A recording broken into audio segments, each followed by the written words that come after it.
আপনি কি জানেন একসময় গেম খেলতে হলে সবাই 1 মেগাহার্জ স্পিডের সিপিইউ ব্যবহার করত। হ্যাঁ, মাত্র 1 মিলিয়ন সাইকেল পার সেকেন্ড। আর আজকে 2026 সালে এসে আমরা কি দেখছি? আপনার পকেটে থাকা ফোনেই চলছে 3 বিলিয়ন সাইকেল পার সেকেন্ড। আর তখন কম্পিউটার সিস্টেম 2+2 হিসাব করতে গিয়ে মনে হতো মাঝখানে চা কফি খেয়ে আসছে। বাট তবুও অনেকেই কম্পিউটারে গেম খেলতো, কারণ তখন ছিল প্যাকম্যান, স্পেস ইনভেডার্স, মারিও আর পিক্সেলেই ছিল সবকিছু।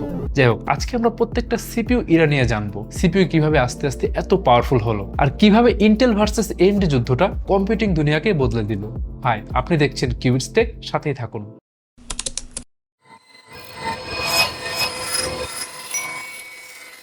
তো যেখান থেকে শুরু 1975 থেকে 1985, এই সময়টাকে বলা হয় 8 বিট ইরা, কারণ এই সময় সিপিইউ একসাথে মাত্র 8 বিট ডেটা প্রসেস করতে পারত। তো এই যুগে সবচেয়ে লেজেন্ডারি সিপিইউ ছিল মস 6502। তখন ইন্টেল 8080 এর দাম ছিল $179, সেখানে মস 6502 ছিল মাত্র $25 একটা চিপ। এটা ডিজাইনার ছিল চাক প্যাডেল, ক্লক স্পিড ছিল 1 মেগাহার্জ, ট্রানজিস্টর অ্যামাউন্ট 3510। তো 6502 বেস সিস্টেমগুলো ছিল like Apple II, commodore 64, Nintendo entertainment system. এছাড়া অনেকেই কিন্তু এই প্রসেসর ইউজ করেছে। তো এই চিপটা এমন ছিল যেন সিপিইউ দুনিয়ায় ইউনিভার্সাল ব্লাড গ্রুপ, সব জায়গায় চলে। এটা ছিল আজকের মাইক্রোওয়েভ ওভেনের ঘড়ির চেয়েও ফাস্ট।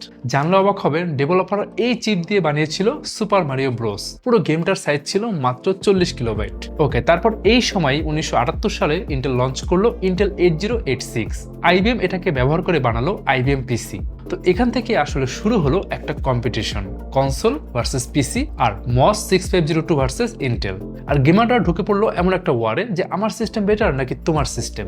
তো এই টাইপ ওয়ারে কিন্তু গেমাররা অভ্যস্ত হয়ে গেল। আচ্ছা, এবার আমরা চলে যাব সেকেন্ড ইরায়। 1985 থেকে 1993 সাল কনসোলের যাত্রা শুরু হয়। এই সময় গেম খেলে থাকলে আপনি হয় সেগা কিট, না হলে নিনটেন্ডো কিট, মাঝামাঝি আর কিছু নেই। তো এই সময় কিন্তু সেগা ভার্সেস নিনটেন্ডো এমন একটা ওয়ার চলতো।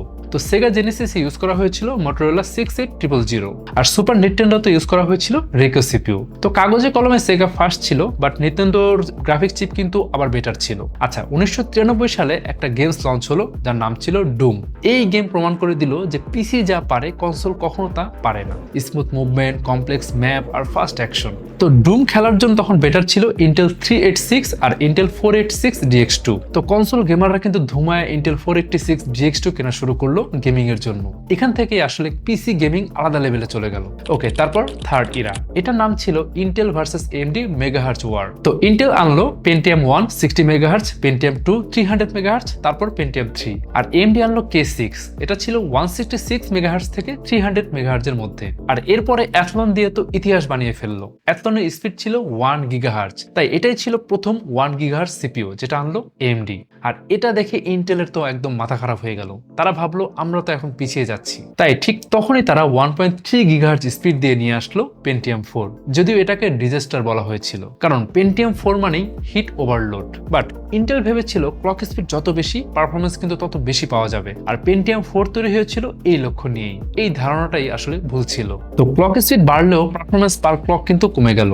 আবার দেখতে দেখতে অন্যদিকে এএমডি আনলো 64 বিট অ্যাথলন 64। এটা ছিল যথেষ্ট কুল আর ফাস্ট, তাই গেমিং কমিউনিটিতে এএমডি ফেভারিট হতে লাগলো। আর এদিকে ইন্টেল বুঝে গেল আসলে তারা ভুল পথে হাঁটছে। সময় তখন 2006। ইন্টেল সব ফেলে দিয়ে আনলো কোর 2 ডুও। এটা মাল্টিকোর যুগের শুরু। এখানে একটা সিপিইউ কোরের উপর পুরো প্রেসার না দিয়ে পাশাপাশি আরেকটা কোর আনা হলো। এবার দুইটা কোরের মধ্যে যে কোনো টাস্ক ভাগ করে দেওয়া গেল, যার ফলে কিন্তু হিট অনেকটাই কমে গেল।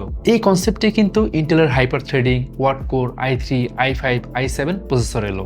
2011 থেকে 2017 সালে ইন্টেলের খুবই ভালো একটা সময় গেল। এএমডি তখন বুলডোজার সিপিইউ নিয়ে হিমশিম খাচ্ছিল। তো এএমডি এর তখন চলছিল আসলে আর্কিটেকচারাল ডিজাস্টার। তাই সবার কাছে এই সময়টা মানে ছিল ইন্টেলই শেষ কথা। বাট বেশি দিন কিন্তু এই সময়টা টিকলো না। 2017 সাল, প্রায় এক দশক ধরে সিপিইউ মার্কেট পুরো একঘেয়ে হয়ে যাচ্ছিল। ইন্টেল প্রতি বছর একই 4 কোর, একই 8 থ্রেড দিয়ে বাজারে নতুন নতুন নামে সিপিইউ আনছিল। বাট প্রাইস কিন্তু আকাশে উঠছিল। গেমাররা, ইউজাররা কিনছে কারণ তখন কোনো অপশন ছিল না আর কি। ঠিক তখনই এএমডি একদম সিরিয়াসলি রাইজেন নিয়ে মাঠে নামলো আর শুরু হলো রাইজেন রেভলিউশন। প্রথম ধাক্কা দিল রাইজেন 1000 সিরিজ দিয়ে। এএমডি বলল, তোমরা এতদিন যা হাই এন্ড ভেবে কিনেছো, এবার সেটাই আমরা মেইন স্ট্রিমে দিচ্ছি। 8 কোর, 16 থ্রেড আর প্রাইস ইন্টেলের অর্ধেকের কাছাকাছি। ইন্টেল তখনও কিন্তু 4 কোর নিয়ে ঘুরছে। গেমার, স্ট্রিমার, কন্টেন্ট ক্রিয়েটর সবাই এবার ঝুঁকলো এএমডির দিকে। 2019 সালে এলো 7 ন্যানোমিটার আর্কিটেকচারের রাইজেন 3000 সিরিজ। এটা একেবারে সিরিয়াস পারফরমেন্স সিপিইউ। তারপর এএমডি ভাবলো এবার গেমিং একটু আলাদা করে ফোকাস দেওয়া দরকার। 2020 সালে এলো Ryzen 5000 সিরিজ। AMD সরাসরি ইন্টেলকে বিট করলো গেমিং এ। ইন্টেল এতদিন এসে বুঝলো যে পুরনো ফর্মুলা আর চলবে না, তারা পুরো ডিজাইন বদলে ফেললো। 2021 সালে তারা নামালো এল্ডার লেক। এখানেই শুরু হলো হাইব্রিড আর্কিটেকচার। তারা সিপিইউ কোরকে দুইটা ভাগে ভাগ করলো, পি কোর বা পারফরমেন্স কোর হেভি কাজের জন্য, আর ই কোর বা এফিসিয়েন্সি কোর হলো বেসিক লাইট টাস্কের জন্য। মোট কথা গেম চলবে ফুল স্পিডে, ডিসকর্ড, ওবিএস, তারপর কোম চলবে আলাদা করে। তো হাইব্রিড আর্কিটেকচার দিয়ে কিন্তু ইন্টেল বড়সড় একটা চ্যালেঞ্জই ফেলে দিল AMD কে। যাই হোক, সিপিইউ এখন অনেক আপডেট হয়েছে, 24 core, AI engine, super efficiency সবই চলে এসেছে। তো ইন্টেল আর AMD নতুন নতুন ফিচার আপডেট এনে একে অপরকে টেক্কা দেওয়ার চেষ্টা করছে, তাতে কিন্তু আমাদের মতো কনজিউমারদেরই লাভ হচ্ছে। তো 1 মেগাহার্টজ থেকে 6 গিগাহার্টজ, 8 বিট থেকে 64 বিট, আর প্যাকম্যান থেকে সাইবারপাঙ্ক, এভাবেই কিন্তু আসলে সিপিইউ জার্নি এগিয়ে যাচ্ছে। তো সামনে কিন্তু আরো আগাবে। তো এই ছিল সংক্ষিপ্ত আকারে 50 বছরের সিপিইউ জার্নির গল্প। আশা করি ভিডিওটা আপনাদের ভালো লেগেছে। যদি ভিডিওটা ভালো লাগে অবশ্যই শেয়ার করতে ভুলবেন না, আর যে কোনো কোয়েরিজ থাকলে অবশ্যই কমেন্ট করবেন। আজ তাহলে যাচ্ছি, দেখা হবে পরে কোনো ভিডিওতে।